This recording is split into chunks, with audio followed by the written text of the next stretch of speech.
మనిషి బతికున్నప్పుడు మన చుట్టూ ఎంతమంది ఉన్నారు అన్నది ముఖ్యం కాదు. చనిపోయాక మన ఆఖరి ప్రయాణం ఎంత గౌరవంగా సాగింది అన్నదే ముఖ్యం. కానీ ఈ రోజుల్లో ప్రాణం పోయాక సొంత వాళ్ళు కూడా ముట్టుకోవడానికి దగ్గరికి రావట్లేదు. అలాంటి టైంలో నేనున్నాను అంటూ ఒక వ్యక్తి ముందుకొచ్చారు. ఆయనే బాలకృష్ణ సేది. కటక్ నగరంలో ఒక చిన్న ఇస్త్రీ షాప్ను నడుపుకుంటున్నాడు. దాంట్లో వచ్చే ఆదాయంతోనే తన కుటుంబాన్ని పోషించుకుంటున్నాడు. 12 ఏళ్ల క్రితం ఆయన ముందు నుంచే ఒక అంతిమ యాత్ర వెళుతుంది. అలా వెళుతున్న టైంలో పాడె విరిగి శవం రోడ్డు మీద పడిపోయింది. చుట్టుపక్కల ఉన్న వాళ్ళంతా భయపడి పరిగెత్తారు.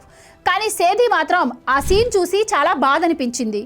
₹1000 ఖర్చు పెట్టిన వ్యాపారం కోసం నాసిరకం పాడెలు తయారు చేసి అన్యాయం చేస్తున్నారని, ఇకపై ఎవరికి ఎలాంటి కష్టం రాకుండా తన చేతులతోనే పాడె తయారు చేసి ఇవ్వాలని ఆ రోజే డిసైడ్ అయ్యాడు. కరోనా టైం గుర్తుంది కదా. ఆ రోజుల్లో మనిషి కంటే మనిషి దగ్గరున్న వైరస్కే ఎక్కువ భయపడ్డారు. తల్లిదండ్రులు చనిపోతే పిల్లలు దగ్గరికి రాలేదు. పిల్లలు చనిపోతే తల్లిదండ్రులు కూడా పట్టుకోవడానికి వణికిపోయారు.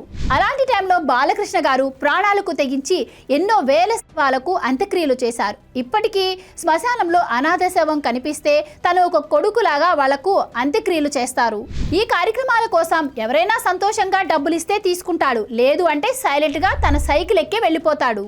మన దగ్గర ఎవరైనా చనిపోతే పాడి కట్టడానికి 4 కావాలి. అది కూడా వేలల్లో ఖర్చు అవుతుంది. కానీ కటక్లో ప్రజలకు ఏ సమస్య వచ్చినా వెంటనే ఈయన నెంబర్కి కాల్ చేస్తారు.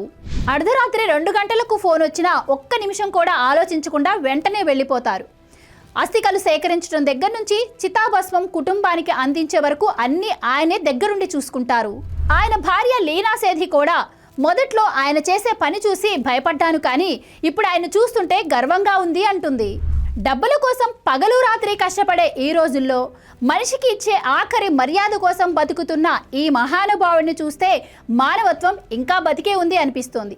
ఈ వీడియోపై మీ అభిప్రాయం ఏంటో కమెంట్స్లో చెప్పండి.